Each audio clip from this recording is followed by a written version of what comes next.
Welcome back to a brand new edition of Views from the Booth. I'm your host, Reed Becker, and joining me today, you have the sports talk show hosts on Power 88.3 WGAO, Steven Mazza and Noah Black. First, thanks for joining me, guys. No problem. Now, with the NBA season officially over, the Lakers winning in the NBA bubble, all the NBA now shifts to the NBA offseason, and the questions start to turn as to teams' futures. Let's start with the Houston Rockets, who had their GM resign a couple days ago, Daryl Morey stepping down. Now, with him stepping down, he's going to stay on with Houston to look for their head coaching search. The question now down in Houston, though, is do the Rockets stay put or do they blow it up? Me personally, I think they're going to stay put, and as they should. You have two of the best, James Harden and Russell Westbrook. And on the flip side, if you're looking at if you were to blow it up, I think you're going to have a tough time having anybody take on James Harden's contract or Westbrook's contract for that matter, because as by the time their contracts expire, they're going to be towards the end of their prime, if you will. And I think a team will be really hesitant to pick someone up like that at that point.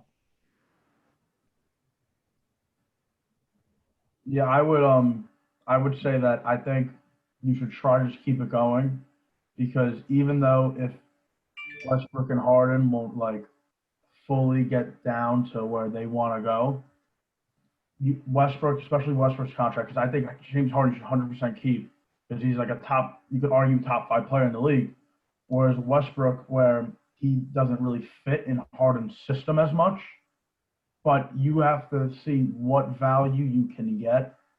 So I feel like trading, you always should have Westbrook on the table just to see, you're not trading him, but just to see what you could get for him, just for some calls. But Harden, I think you should 100% keep. But also, Westbrook is getting a little older now. They both are. So you have to make in mind how many years they have on their contract and their durability.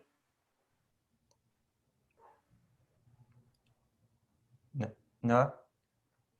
I gave it one more year. I said one more year. They're both on the wrong side of 30. So you don't want them to get too old before you decide to trade them. The trade value is just going to go down by a year if they're aging. Unless if they have some kind of Chris Paul season like he had this year. Give them one more year because they have no other assets really except for Eric Gordon, the only filler they have for any kind of trade. Then that's when I'd explore trading Harden and Westbrook. But if you're going to trade Westbrook, you need to trade Harden as well, I feel like. Because you have to be having either of them on the team will be good. It will be bad enough to get a good pick. That's something else they have to think about. Actually, the Rockets don't have that many picks in the near future. Yeah, I think they're going to definitely run it back. But at any point, though, if you were to move on at some point, I just think that you're going to have teams aren't going to be willing to take on a contract like that, especially as their age goes up. Yeah, that's pretty much where we're looking at with Houston. And then, as we mentioned earlier, the Rockets still also looking for a head coach. Jeff Van Gundy is the presumed favorite as of now, you could say, who went back for a second interview down there. But let's transition a little north of Texas because in OKC, the big question now is you had Billy Donovan was let go, and Thunder are now heading towards a rebuild. So now that all but likely will result in Chris Paul getting moved. Where does Chris Paul most likely go? I think the one that I think has been getting a lot of legs for the past couple of weeks, I think the Lakers would make the most sense. The Lakers need a third star, a consistent one for that matter. And I think that they would have the best package because I look at the other teams. The Knicks, you're gonna want like who? A Kevin Knox back. Kevin Knox is a scrub. He's nothing special. OKC said they have interest in him. They did Right, say but that. like, what? But why? I don't think it would be straight up. Like they would want picks, but I think the Knicks. I mean, you never know. It's the Knicks, but I don't know if they would give. I wouldn't, for me, give up any first round picks at all if I'm New York. I Well, wouldn't even if I'm the Knicks. I don't even want him. I don't entertain it at all. You're taking. If I'm New York and if I'm taking a Chris Paul, I would only want him if I'm drafting. If I'm going in the draft this year and we have the 8th pick, and if you want to get a guard like a Killen Hayes or a Tyrese, or if you can trade up for a LaMelo Ball, which I don't think is possible, then you have Chris Paul to develop, to mentor that player. That's the only thing I would use Chris Paul for, is as a mentor. That's the only thing. I think that if you're going to trade him, he has 1 year left. So he says that he's not going to get up and leave. But, I mean, if you just know the business of the NBA, that happens pretty often. But you're going to take someone in, a veteran with that late in his career. And your team, you can't, the Knicks have, the problem with the Knicks is they're always half pregnant. They say they're going to rebuild, but they also bring in an old aged veteran at the tail end of their career. This would remind me a lot of if they were to get, this is like when they got Derrick Rose from Chicago. He was like, still had a lot. He's toward the end after his big injury, but they were clearly a terrible team rebuilding. And they brought in this guy that didn't move the needle. If anything, it moved it back. I think that also with New York is what they did this season, especially, was a problem when they signed too many vets. So when you think that when New York, RJ Barrett is the number one guy, he's untouchable. He's the guy that the Knicks are trying to go with. And when you sign players like Julius Randle, and when we had Marquise Morris, and when we have Marcus, these guys they want the ball. They want to play. They want to win. They're not like you could sign older veterans that are like role players like Taj Gibson. He's not a ball dominant player. But when you have these guys, even though like Bobby Portis and Randall aren't that old, they're not at all, but they still want the ball, and they're not part of the future plan. And then you have those kind of players taking over the playing time of guys that you should be trying to develop. RJ Barrett should be having the ball, but RJ Barrett was kind of the majority of the time the second, third option. When you don't want that, if you're trying to rebuild, what the Knicks been saying you're trying to do. Okay. As far as the Chris Paul trades go, I don't think, and the only way Lakers are getting him if it's a 3-team deal, because Lakers can only trade one draft pick because of the Pelicans trade. And okay, but I'd rather have Kyle Kuzma. I'd rather have Kyle Kuzma than Kevin Knox. Yeah. Kyle Kuzma, yeah, but Knicks draft picks to me look better than a Lakers draft pick. I don't think you'll get a draft pick. Yeah. I don't. If New York offers a draft pick, then yeah. But I would try if I'm OKC, I'm trying to get a young player, like no matter what. And what I would like to see, even though they said they don't really are big fans of it, that Milwaukee, it would get a Chris Paul. Because if you could get back a Dante DiVincenzo and a Pat Connaughton, that's, in my opinion, worth more. You'll probably have to take Bledsoe's contract to match the contract, but in my opinion, that's way better than a Kyle Kuzma or a Kevin Knox. I don't think he has that much. Getting Kevin Knox is the equivalent of like trading for a pretzel off the street of New York City. Literally, Kevin Knox he just wasn't in a good place. There was like no one to actually like help him. I don't know. I just think he doesn't show me anything unique about him at all. It's only like the Knicks said it. They're gonna try, like Leon Rose said and Tom Thibodeau. They want to see what he can do this season. Same with Dennis Smith. If they both can't do anything this season, then they're probably gonna get cut off. I just don't think that what OKC wants is a young player, and I don't think Chris Paul has that much value to get a young, good player. That's just what I think. Did you see the numbers he put up this year and how like influential he was to SGA?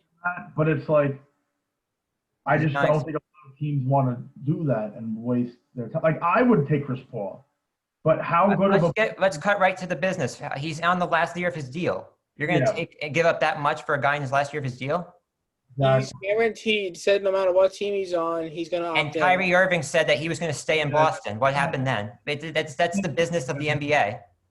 You can't take a guarantee. I mean, he might, because I don't think he'll ever get that much money ever more in his life. He's old.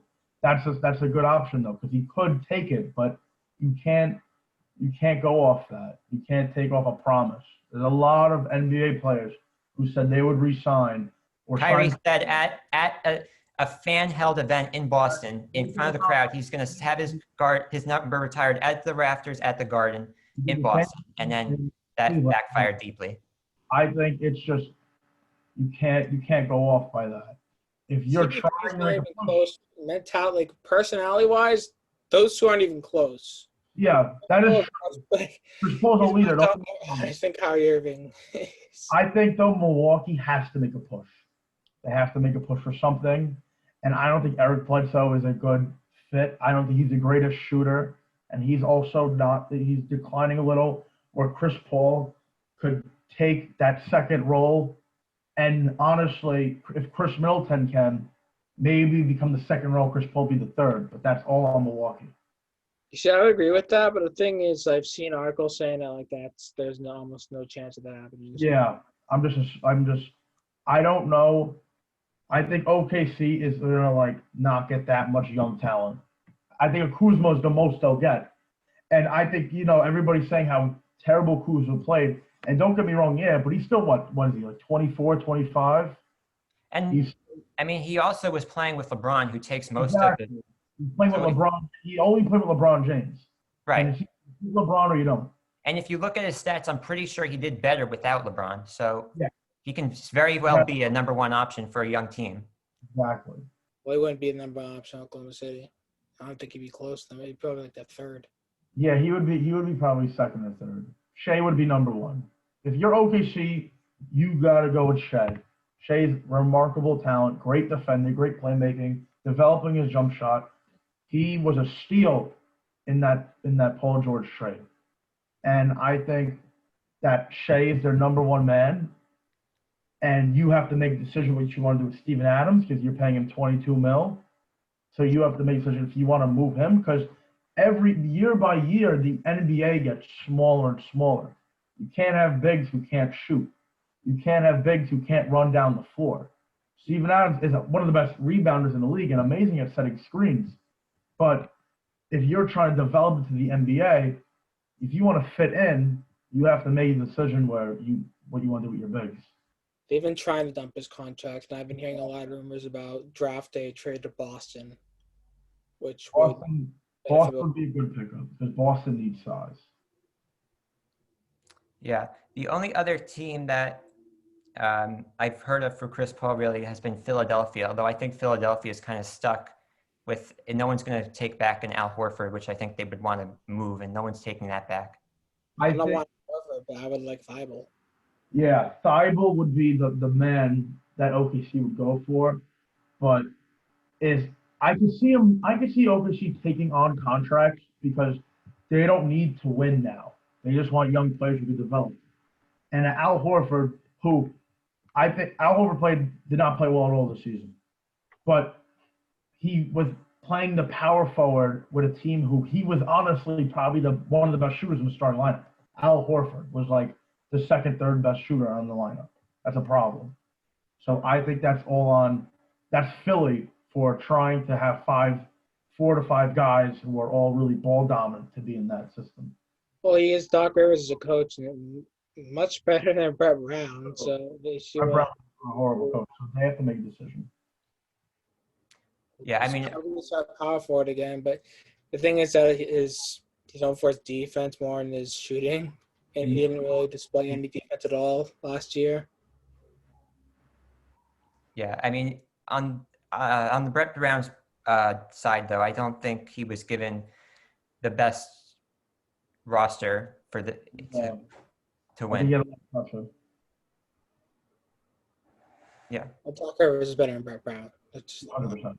Brett Brown's not a bad coach. He just He was wasn't. just given a tough situation with no help from a roster standpoint. So did OKC sign a new coach? Then still not signing a new Not coach. yet. If I'm OKC, I would go for Kenny Atkinson. Yeah, that's what I want. I want them to do that. That's a steal right there. That's who I thought the Knicks should have gone in originally, and a lot of teams should have. I thought they should have gone. It could have been another way, but I feel like they wanted to do a little bit more of a tougher environment with Tom Thibodeau, which I'm all for. See how it goes. I don't think you could judge off like a season honestly with Thibodeau because who knows? The Knicks are not going to have anybody better in this all season. So I think Kenny Atkinson would be great for OKC because you saw what he did with Brooklyn where he had a bunch of young guys, had a ball dominant player like D'Lo, and they made the playoffs and they played pretty well. Yeah, I agree. Quickly pivoting back to the Knicks, though, I think Kenny Atkinson also didn't want any interest having to do with Dolan with the Knicks. Yeah, I don't think anybody does either.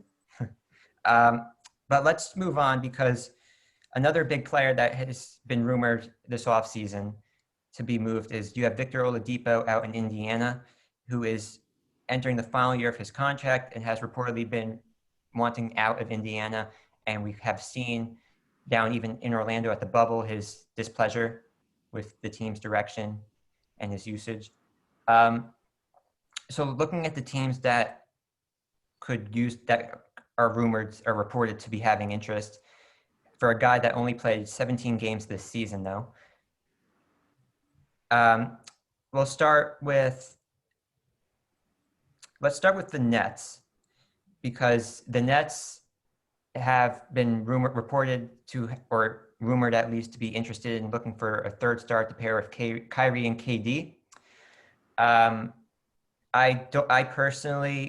think looking at it, I think Kyrie and KD are going to push to trade as much as their young guys that they have right now. But if you're Indiana, you would want a guy like a Jared Allen to start, I would think. And I don't know if Brooklyn would be willing to part with that.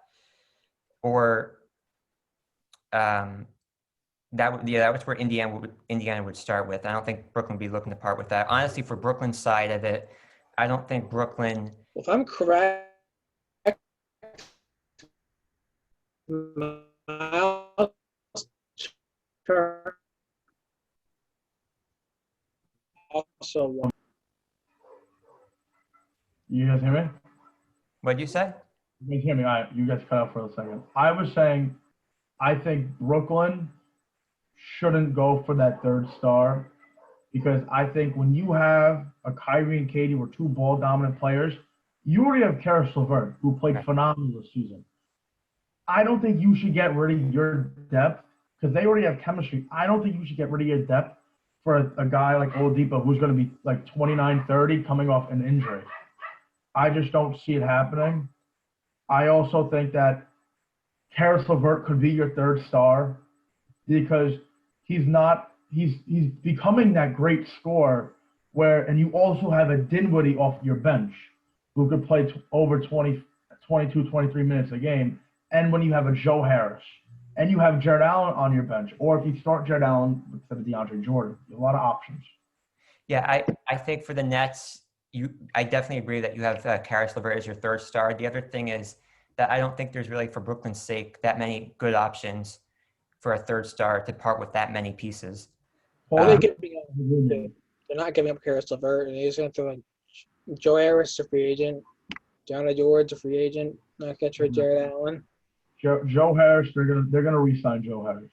Yeah, they're going to re-sign him, but I'm saying they're gonna re-sign everyone to get that depth. they can't trade him until December 15th if they resign him. So they could do a sign and trade, but I think Oladipo is another player where he's not going to be that much value as I agree because he's on a 1 year and he's also a guy who can't play more than 40 games in a season. Don't get me wrong. 2 years ago, Oladipo was phenomenal. And then when he keeps getting these injuries pile on, and he's 29, 30. That's pretty, That's not the greatest for getting injuries, like a quad injury.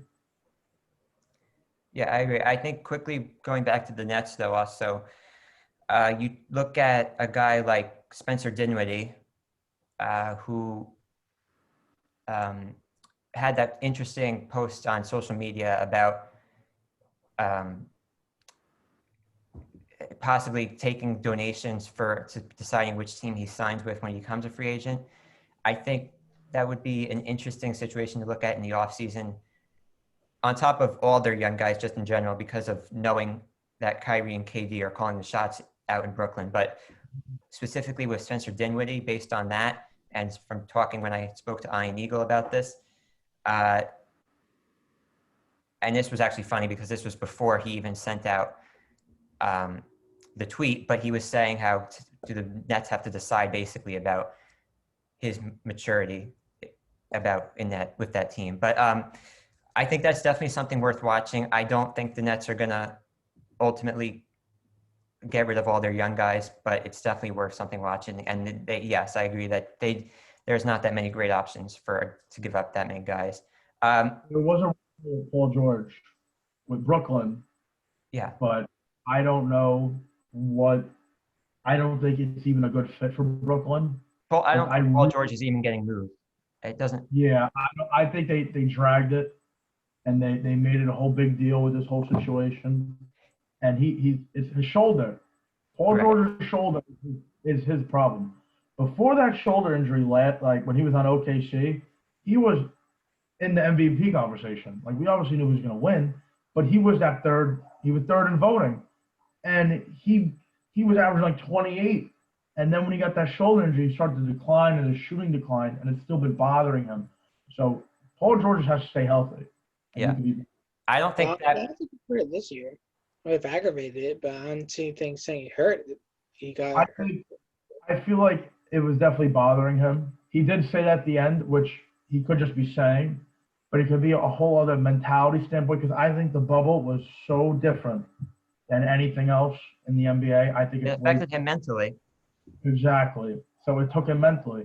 So you can't really take this season as much as you think for rebranding your whole team. Once he admitted that he was struggling with that, he in a snap of a finger, was so much better. He went off the next game. Mm-hmm. But on the Clippers part, quickly for Paul George, it doesn't make any sense because there's been a lot of people since blowing that 3-1 lead with Kawhi and PG if they're going to trade Paul George, which doesn't make any sense at all because you have Kawhi who specifically said he's only going to the Lakers in a package deal if they can get Paul George. So I don't think Kawhi for that matter, would be pretty pleased if that happened. But let's move on to another team that was reportedly interested with Oladipo, that has been linked to Oladipo. The Milwaukee Bucks. I think this one makes more sense. And actually, Zach Lowe of ESPN mentioned this in his podcast recently. But I think that would make the most sense for Milwaukee because Milwaukee, they need more help with Giannis. Giannis can't, if they're going to even keep him, which we'll get to later, he can't do it by himself. And quite honestly, he can't shoot a basketball. So I think they need help with him. And honestly, after what I saw from Giannis this year, I think, and the year before, because it's been both years, he might need someone to be that A player so he can be like a Kyrie kind of type, because I don't know if he can, with his game right now, he can do it all. I 100% agree with that. I think Giannis is a player where if you're up by like 5, you want to keep that man in because you'll go to dominate. But when it's getting close, it's hard from the score because people don't understand this. The NBA season and the NBA playoffs are totally two different things on defense. A lot of defensive plays, they don't really care in the regular season. But when it's playoff time, that's when it matters. And when you can't make a consistent jump shot, that's a problem. And a lot of players or dribble a basketball or play defense. I think that Giannis, he's a special talent. Will always be top 5 He's phenomenal. But he's not a guy where he's a bucket getter.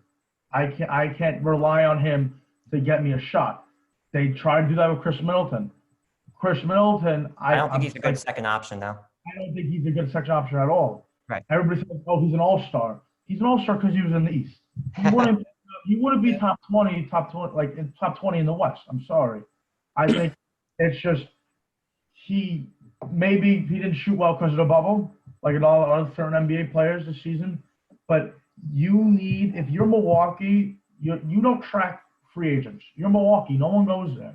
So when you want to keep Giannis, who's a special talent, you want to make him happy. You got to get an asset. Oladipo, I think, would be a good choice because he's a guy who could get me a bucket. If he's healthy, that's what I want. And honestly, you don't want to rest. Well, obviously, you can't. You got to play, but you don't worry about him that much in the regular season. Giannis will still average his 30 and 12. He's a regular season player, but when he comes to the playoffs, he's a choke artist.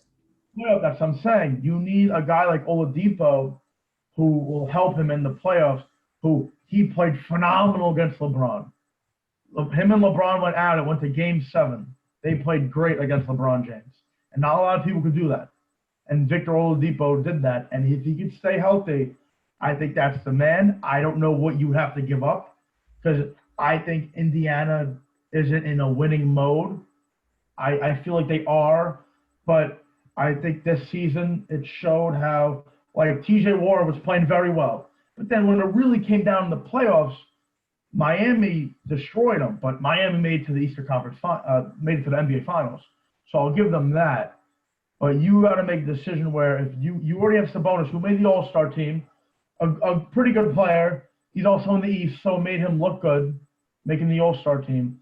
But I feel like you got to make a decision where do you want to really go young, because you got Malcolm Brogdon, even though he has injuries, and Sabonis are young, or you want to keep and try to go for another star. If you're Milwaukee at this deal, you have to – I think you sit down and think, because if Indiana asks for DiVincenzo, I might say no to that deal because Oladipo is an injury-prone player. He's on last year of his deal, and he might be like, screw Milwaukee, the worst market in the NBA now on every year. I might just bolt to a better market team. He's also, like, he'll be – in that team, he won't be, like, utilized as he was in Indiana. He'll be utilized as he was in Oklahoma City, which is when he was a catch-and-shoot player, most likely.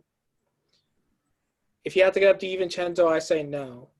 If you have to give up probably like cap fillers, then I say go for it.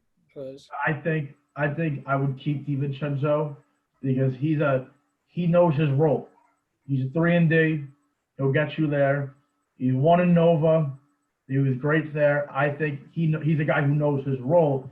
Where I don't think you could take Oladipo. You're gonna probably have to give up Eric Bledsoe, which Eric Bledsoe didn't play that well, and he's getting to his age where you got to take that risk. I don't know if Indiana would do that trade because unless they get a Pat Connaughton in a first-round pick. If you're Indiana, though, if you're saying go rebuild mode and you want a draft pick, why would you take Milwaukee's draft picks? That is true, but I just think I don't know what they could really get for an Oladipo if they have to make a decision where they want to rebuild or not. They still have the talent to make the playoffs. The East is still going to be a great – honestly, this is going to be one of the best they've ever been. Besides Charlotte, Detroit, the Knicks, and Cleveland, you really don't have that many teams that won't 100% not make the playoffs. You never know with Chicago. Laurie Markkinen's healthy. Zach LaVine could turn up.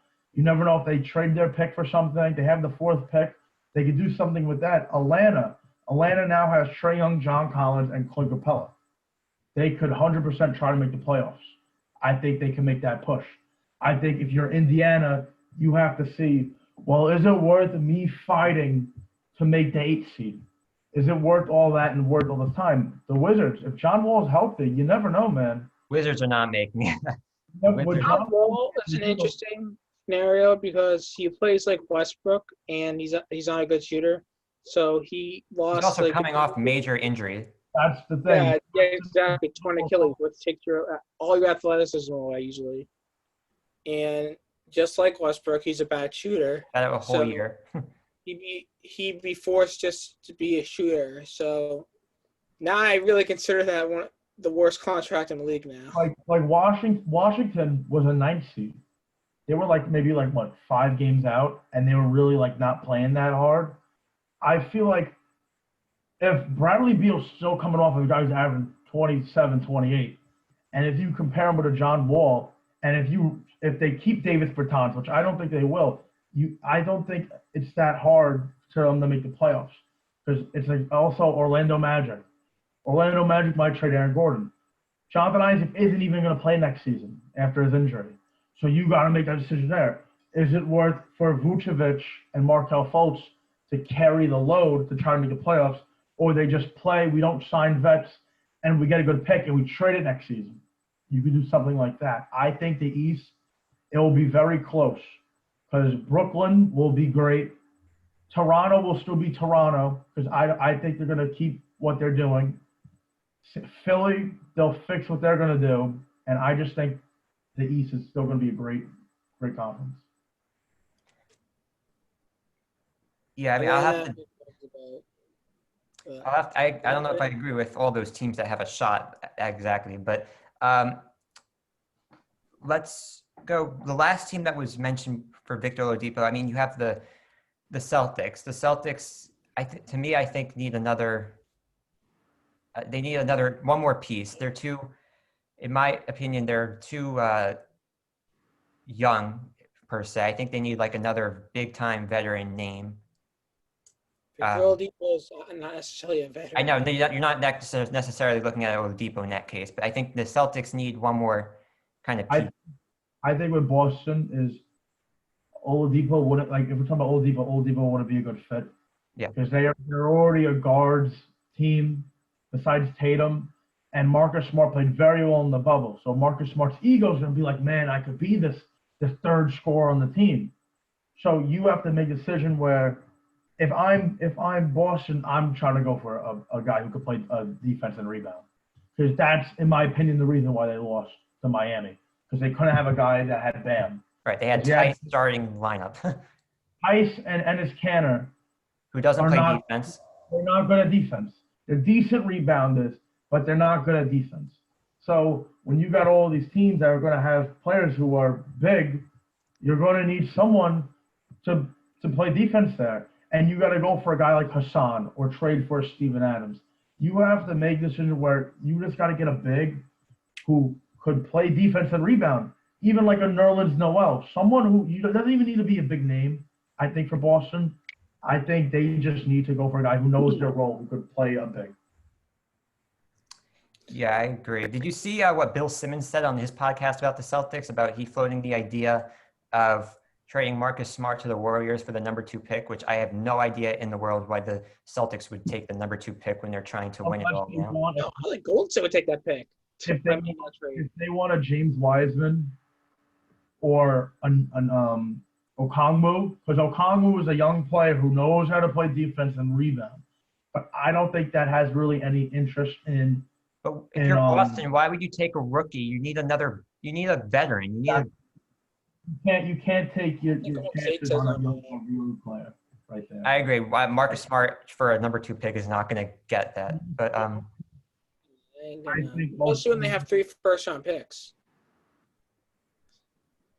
I also think that it's not the greatest case for Golden State because they also don't have that much cap space.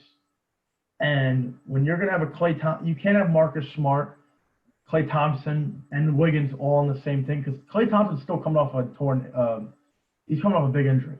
So he's not going to be he's not going to be as fast as he was defensive wise.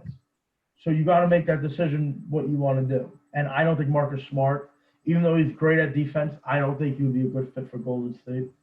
I don't see why Golden State would take just Marcus Smart for the number 2 pick, and that's not a kind of guy for your kind of. I guess, third star per se you're looking for with Thompson and Curry. And we have an Andrew Wiggins. And Wiggins, yes. So you got to know what you want to do there. But Back to Oladipo, though, I don't think he'd start in Boston, to be honest with you. And that probably won't make him happy. No, they would. I think Oladipo would start. I think Brown would play they wouldn't start Hayward. I think it would probably be Kemba, Oladipo, Brown, Tatum, and whatever center they have, Theis. Well, And if they don't trade Smart, they might that's what start I'm saying. They got. I don't know what they could. Hayward. I don't know what Indiana wants. I don't think they know what they want. So Hayward has to opt in before he trade. he has to opt in because Gordon Hayward knows he's never going to get $31 million ever again in his life unless a League of Legends tournament. So I really don't think he's going to get anything like no. I don't think he's going to get 20 mil. I don't think he'll ever get 20 mil ever again unless he comes fully back to Utah Jazz. Gordon Hayward very injury prone. Very injury prone. That really screwed him with that when he broke his leg. Now let's transition because another player that has been rumored a lot to be on the move, going back to the Anthony Davis trade when that happened, is Kyle Kuzma with the LA Lakers, because even though they win the championship, the Lakers, they're still, from what I saw them, when I still saw them play, they were missing a consistent third star option. I understand that it still wound up having them win the championship, but on the flip side, I still don't think that's going to work because especially if you have to play the Clippers, I don't think the Lakers will be able to match up well against the Clippers. I think the Lakers kind of got lucked out that they didn't have to face the Clippers. But so I think they definitely will have to get somebody, and I think Kuzma would be a target that a lot of teams would be looking at. In looking at Kuzma's situation, if they can't come to an agreement, he would be an unrestricted free agent in 2021 if they give him the qualifying offer. So looking at the options that the Lakers could trade him for, there's been Chris Paul has been thrown around, which we kind of talked about earlier. And then Derrick Rose was another option that was thrown out there. And then another one I actually heard of too, which I don't think really makes sense or I don't think would work, would be Kevin Love from the Cavs. But I don't see the Cavs. I don't see it working for the Lakers. I think they would have to get a third team involved for that situation because Kevin Love is making a boatload of money, and I think that even Kevin Love and Anthony Davis, I think even though like shooting wise it's still good because Anthony Davis impressed me with shooting this year, but that contract is really big with Kevin Love, and I understand if you're Cleveland, Cleveland ever since LeBron left, they've been trying to get rid of that contract. And I think you gotta trade to Kuzma because I think you need LeBron is still getting older and older. And he played phenomenal against Miami. But he's still getting older and older. And even though you have a Rondo, if they're gonna try to re-sign Rondo, and Rondo plays very well in the playoffs. He's always proved that he played well in the playoffs, no matter where he's been. He's always took that step, except like Dallas because he didn't take it that serious.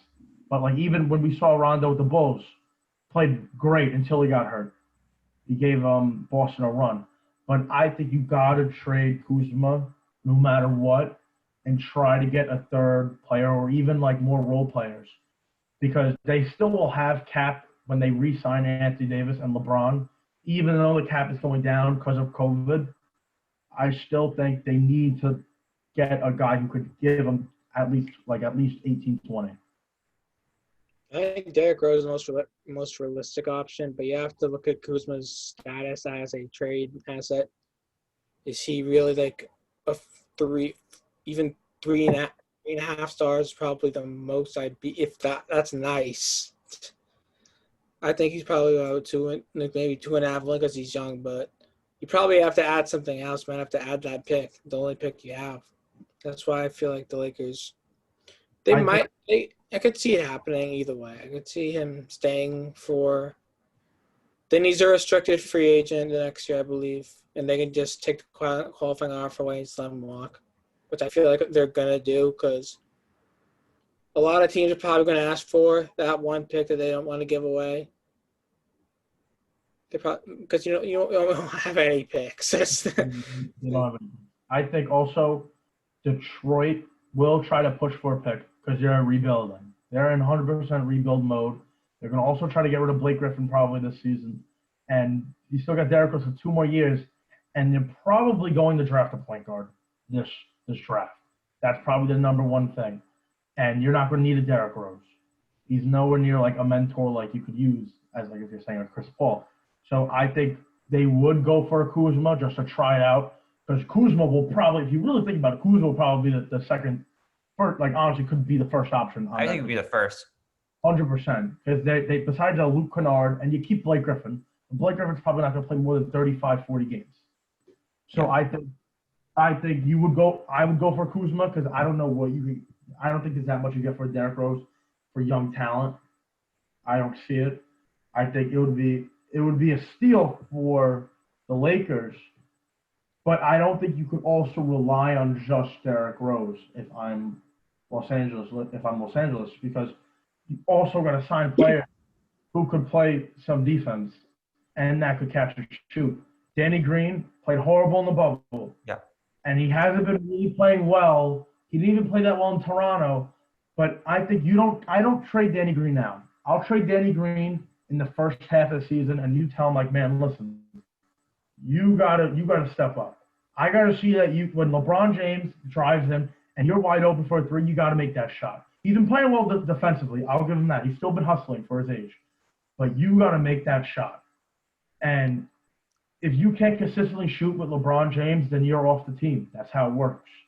And that is how it should work because if you're not making those shots, then you just shouldn't be there. You have to think about Derrick Rose, though. Kuzma is still in his rookie contract. Rose is actually making – you have to have filler. And a lot of the Laker players are free agents. I don't think they will need to add a filler because they don't need like a contract like that. Like their only players that they have that are still in the contract is LeBron James and Danny Green and Kuzma. And I think one of the rookies that they have. I just don't. That's not Danny Green. Danny Green's still. I just don't think they could just do straight up Kuzma for Derrick Rose because they're not taking. Derrick Rose's contract isn't that big. What is he making? Like he's not making that much, like 8 or 9 mil. Yeah. Kuzma's on his rookie deal still. I understand, but you still don't need to match it if you have the cap space. He's looking at his rookie deal. He's not making, that much. I don't think. I know about Derrick Rose. What's he making a year? It's like he's not making that much. They got him for cheap, Detroit, and they knew that. But I think they just gotta go for more of a depth concept of 3 and D. I think Dwight Howard you re-sign, and if JaVale McGee's on the minimum, I would re-sign JaVale as well. I think they might have trouble getting Rondo back though. I a lot of teams are gonna go for Rondo. And that's why Chris Paul or Derrick Rose, flip of a coin, is their best options available because they're going to need to replace that. The only problem is, though, like a Derrick Rose, defensive-wise, not there at all. So that's a problem for Los Angeles. And I would, like, when you got they re-sign KCP, you have a KCP who could carry that load, and you got a Danny Green who could carry that load. KCP, I don't think he's going to get that much money. I think he's going to get like maybe the same amount, maybe 10 mil. I think you try to re-sign Rondo, KCP, and Dwight Howard, and then get a little more shooting. They desperately need shooting. Oh, my God. His flaws this year was 3-point shooting, and they won with those flaws. They couldn't throw the ball into the Pacific Ocean, so it was terrible. It was pretty bad right there. And I think the Lakers, they said that at the beginning of the season, like the beginning of that season, when they got Anthony Davis, the Clippers played them very well. Kawhi Leonard, that's probably one of the most underrated moves I've seen in the NBA. Kawhi Leonard made sure, like he kept feeding the spoon to the Lakers and saying, "Oh, I might come." And the Lakers passed up on Malcolm Brogdon, on a JJ Redick, on a lot of. Yeah, the Lakers really messed up waiting for him. They didn't even wanted Kemba. A lot of players. So Kawhi was smart. He was because the reason why they kept passing him is because they think they were going to get Kawhi. Yep. You know what I mean? And they knew right that the Kawhi was like, all right, sign. You got Paul George, and they had to sign these old vets. Yeah. Like Rondo and Danny Green, and it worked out for them. They won a championship. But I think the West will be more stacked next season, and a lot of players will be more developed. So I don't think they'll have that much of a walk, even though LeBron and Anthony Davis are the best duo in the league. You just have to surround your team with more shooting if you're the Lakers. Yeah, I 100% agree. Leonard, that scenario, that was out. It was, I don't know if he was strategically doing that. I think it was just taking him a while because it's the first time he was an unrestricted free agent. But I think it was a strategic play. I really think he has smart. I don't think he was ever realistically going to the Lakers. I agree. I think everybody knew that. I don't know why the Lakers. Only Lakers fans probably. I don't even know why they thought of that. he should have went back to Toronto, in my opinion. That would have been Toronto. I think Toronto. I mean, if Los Angeles, I think also the reason why the Clippers struggled, their chemistry was really bad. Yeah, they were hurt a lot. You didn't have a leader on that team. You need to win a championship. You need a leader, and Kawhi Leonard was not the leader of Toronto. Kyle Lowry was the leader of Toronto.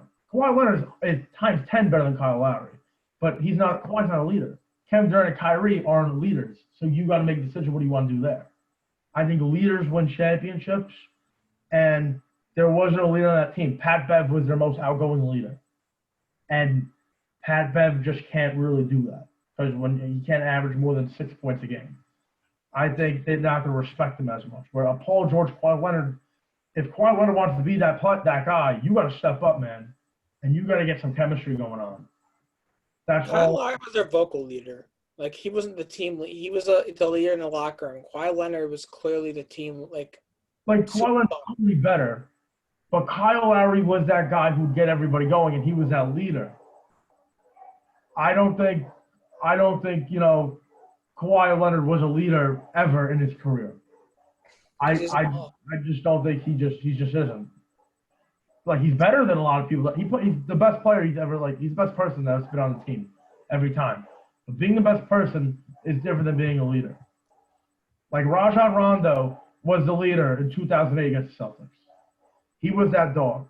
Paul Pierce was the best player, and even Garnett was also a great leader on that team. I'll say KG. That's what I'm saying. But the best player isn't always the leader. I think, ball dominant wise, yeah, but if you're trying to go with whole chemistry in locker room, I think you need to have a leader. I don't know. I think you don't know how he acts in the inside. I mean, we know publicly he's very quiet and doesn't really talk, but he could be he could be a leader in the locker room. You just never hear it. Yeah, but I mean, Kyle Lowry has been in Toronto forever, so I could see that though. This offseason personally, but I think Toronto's. They're not going to trade. I don't see Toronto moving. Toronto's going to go for it again to the East because they don't want to. You got a guy like Siakam who's 26. Yeah. Even though he played bad in the playoffs, but every NBA player has that. Why would you trade Larry if your team was went to the playoffs and was one of the best in the East? Why would you? You had the second best record in the East. Yeah. Second best player in the East. Second best record. Siakam was a top. Pascal Siakam. There's a difference between a bad playoff run and a horrendous one. That was terrible. I just think when you're in that, everybody just has those moments, and we're gonna look on because when Siakam, is 28, 29, 3-4 years from now, we'll see. I think he'll 100% be a top player. He could be, but I thought he was my mind was clinched on that. Then I see him in the stinking playoffs. He was fine, but even before in the bubble, he played fine in the last games of the regular season. In the playoffs, he choked. Kyle Lowry was the only reason that team was in the Boston series. Also, trying to make a decision what they want to do with Fred VanVleet. Fred VanVleet, I think he's walking. He wants money. I think he'll get money. I can see Yeah, a I lot agree. of teams But the off. Knicks. I, I can't. I don't. The Knicks cannot give him that much money. They will The give Knicks him would definitely be a that's team. sure. Knicks would definitely be a team that would do it. But realistically, if they want to actually go in the right direction, not backwards, you can't give him that money. Can't do Yeah, that. there are multiple reports saying they're going to. It would be a disaster if they did. Them in Detroit. Well, I think Derrick Rose will be a great fit for the Lakers if they're not getting Chris Paul. I just don't think the Lakers should only go for just Derrick Rose. I think they have to get shooters and defense as well. I agree. All right. Lastly, because now the biggest question after Milwaukee got upset against Miami, the future of Giannis Antetokounmpo. So he has, I believe it's 1 year left on his contract. But the question is, he's in a small market, and I mean, back-to-back years he choked in the playoffs, and his roster around him isn't the best. So the question now becomes: does Milwaukee trade him to get the most value that they could, or do they just play it out? I think that you should trade him. I don't see him staying in Milwaukee long term. I don't see him the way the NBA kind of goes. No top free agent is coming to Milwaukee in a small market. It's the same as no top free agent went to Cleveland to play with LeBron. But once he went to LA, they had people that wanted to come. But I don't see, I think this is exactly the same as Cleveland with LeBron. I don't see him staying, and I don't see them getting anyone. Giannis? Well, there's a couple factors on the possible trade rumor. One, you have to see if he'll sign the extension or not. Because if he signs the extension, all talk's gone. I don't think he has a straight answer right now. I think he's pretty much saying, let's see what you give me, and then we'll go from there, which I don't know if this is the best idea. And the Bucks said they're not trading him already. Okay, so what? Maybe mid-season they trade him. If they're like that. That's just GM talk. That's just NBA negotiations. will always say, why would you say you're going to trade a player? Why would you make him feel unhappy? Why would, there's no point. Because then you're not going to get anything because everyone knows you just want to get rid of him. Exactly. That's why they say, oh, we're going to keep him for forever. But you're obviously not. I remember, I will never forget when D'Angelo Russell, when it was Durant for Russell, and when Golden State got Durant, and everybody's like, oh, Right. It's a great duo, plays out, it'll be great. And I was like, that's not going to fit. D'Angelo Russell, when he was on Brooklyn, was third in usage rate with the ball, behind Harden and Westbrook, third in usage rate. And I'm like, they're going to trade him in February, 100%. They don't need him. They're just going to trade him, and they got Wiggins, and that's great for Minnesota. Don't get me wrong. That's a great pick. That's a great pickup for Minnesota. D'Lo and Towns, great young duo. D'Lo's 23, Towns is 24. That's phenomenal. Yeah, I agree. Yeah. I don't see because as I mentioned earlier, he's basically a regular season player, and quite honestly, I think he's gonna have to team up with someone, and he's gonna have to be the second option if he ever wants This to go. scenario, this Giannis scenario, really reminds me a lot about the Kevin Durant scenario a little bit. Because in a small market, they're gonna pitch you the home sweet home type of thing. It's not gonna be as impactful where he goes because there's no way. The only way he can beat KD where he went is if he goes to the Lakers somehow. I also think that this is all on Giannis. I don't think Milwaukee has any say in this. If I'm Giannis, I would honestly, I think what he has to give them, not like an ultimatum. He has to say, listen, you got to give me something. You can't give me a Chris Middleton. you got to go for and you got to give up future picks or whatever. You got to do what the Lakers did for LeBron and give up all their talent for Anthony Davis. You got to give me something like that.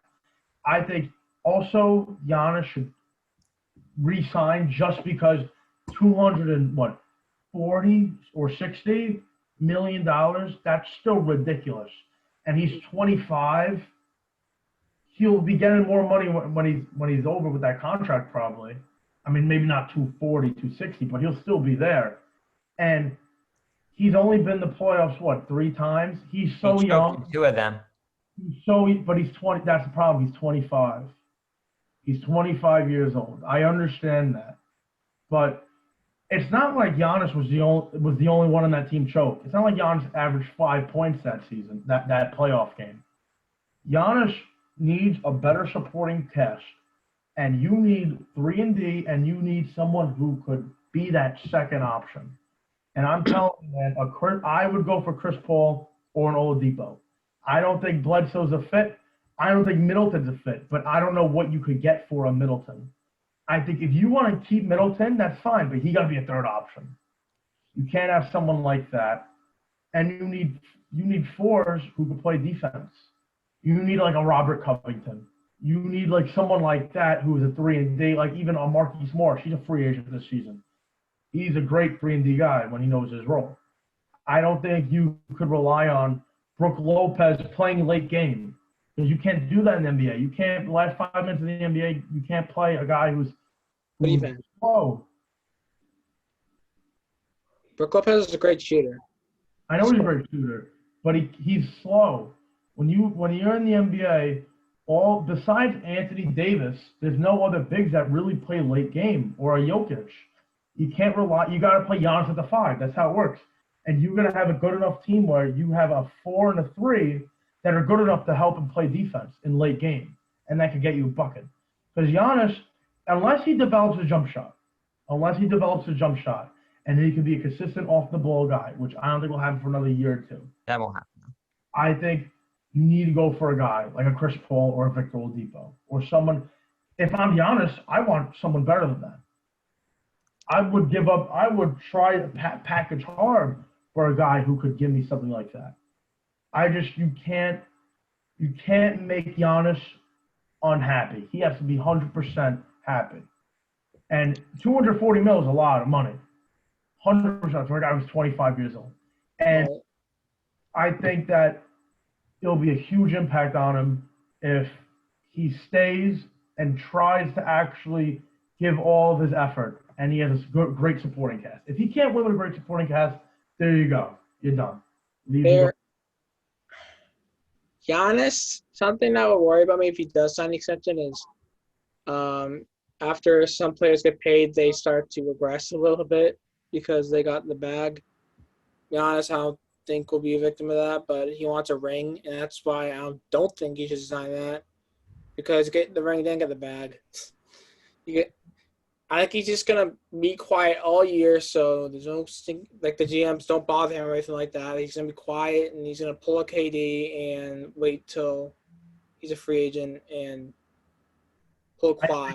I think also Giannis, if Giannis isn't staying, I think of Miami would be a great option. Either Miami or Golden State, I believe. Maybe Toronto, but those are the 2. If I'm Giannis, you gotta stay in the East, man. You gotta stay in the East. No matter, it's still a top. It's only like a top 4 seeded league that could be trouble. Like besides, say Giannis leaves, Milwaukee's 100% out right there. Right. So say if he goes somewhere else, say if he goes to a Miami, your only competition is Brooklyn, Boston, and whatever Toronto does. And if Philly figures out that situation, that's not that many teams.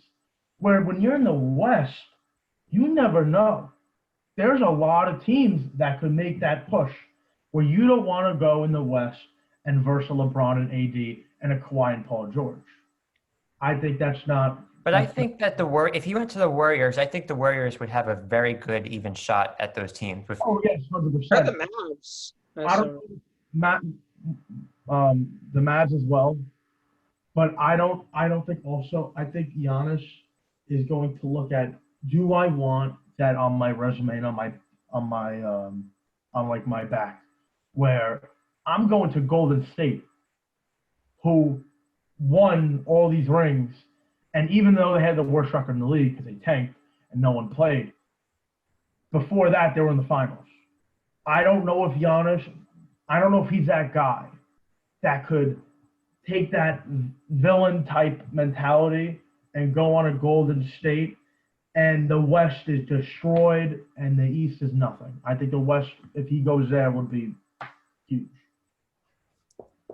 It wouldn't be as destroyed as when KD went there. Obviously, I know what you mean 100% because Kevin Durant lost to Golden State.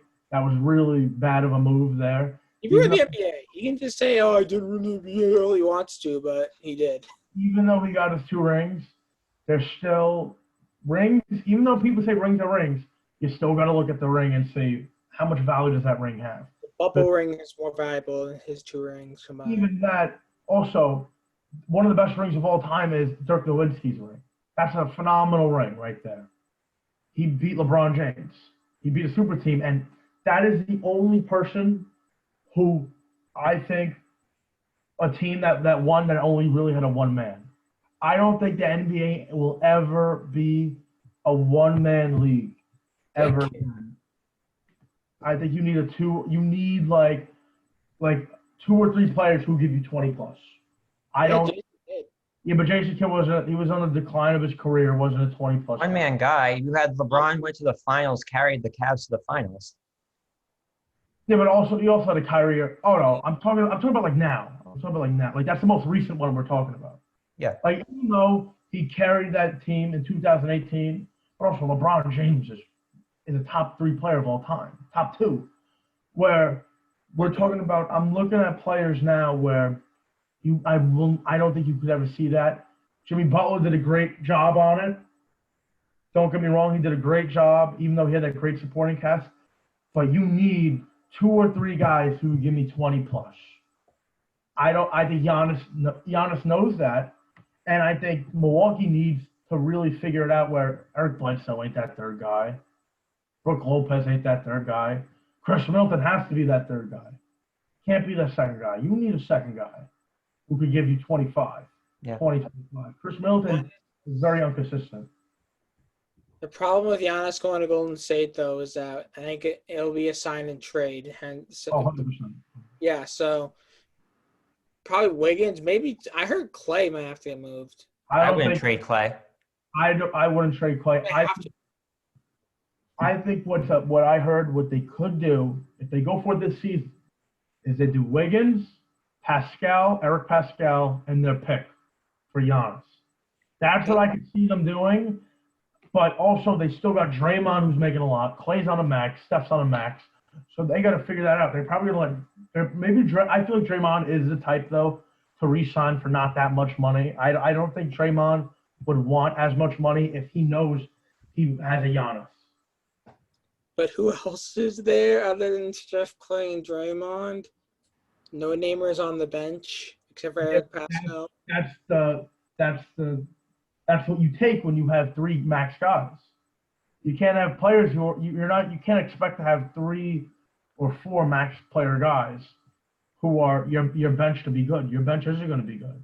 Like LeBron, when they had LeBron, Kyrie, and Love, their bench was good, but they weren't on big contracts. They were on on $4 $1 million options.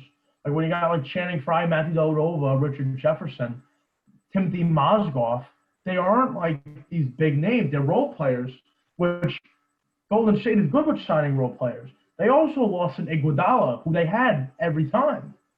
They traded him for a bag of chips, but they let him walk. And you got to make that decision where if you want to go for Giannis, if you're all in on that Giannis, which I think you should, you just got to remember that you got to also sign veterans who are going to be on the minimum because you're not going to have enough money, especially how you're losing cap this season because of COVID. That's a big, big push is COVID here. Wiggins is getting moved out of Golden State regardless of what Giannis does, though. I think he'll be similar with D'Lo. They're just moving to find that pick. I don't know what they can get with Wiggins though. If they're gonna have to give, if they want Giannis again, they have to give him Eric Pascal, their second pick. Well, actually, since Russell was a point guard and Curry's also a point guard, but since Wiggins is a small forward and it's the only one they have, they might give him a chance. I could see them giving him a chance. Give me who? Like, just give him a chance, see how much he averages, his efficiency, his defense. Andrew Wiggins. Yeah. Yeah, I can see that too. I don't think they're gonna, unless they're going for a complete third star. I think Steph Curry is one of the best leaders as well. He fits with a lot with every player. He fits with every player. So I think he'll be like, listen, Wiggins, you're not in Minnesota. You got your what Andrew Wiggins did, what Reed, what you said earlier, which is a great point. How he's saying people when they get a big contract they stop playing. That's what Andrew Wiggins did. Andrew Wiggins got that big contract. He was averaging like 24, and got that contract and didn't care. And then they traded him. But now when they traded him, he was doing better, I believe. He's now on a winning team. So he has to realize that I want to win a ring now. I'm not I already got paid. I'm not kicking back in Minnesota. I'm in Golden State with the two best shooters of almost of all time. I'm in a winning environment. I got to step up. If Golden State thinks he can do that, and if he says he does, and shows effort in training and in practice and everything, then yeah, see how it goes. But if not, then you got to pull the trigger. But then again, Giannis for 100, and for me, I think unless he wants to leave and go to the East, I would take $240 million. Well, he's already in the East, but I'm saying if he stays in the East, I'm saying if he wanted to leave, right? He would go to go to the West. I wouldn't do that. I would stay in the East and go to Toronto or Miami. If you really want, go to the Knicks for the hell of it. But besides that, there's really nothing that you could really do. Yeah. I think ultimately though for Milwaukee though, it's just going to be, it's a tightrope you have to walk because as I said earlier, you can't, to me at least, you can't risk just leaving him on his last year of his deal. And because I think he would just get up and then walk. I think it's a very tough situation for Milwaukee. But that's all we got for you today. For Noah Black, Steven Mazza, I'm your host, Reed Becker, and we'll see you next time on Views from the Booth.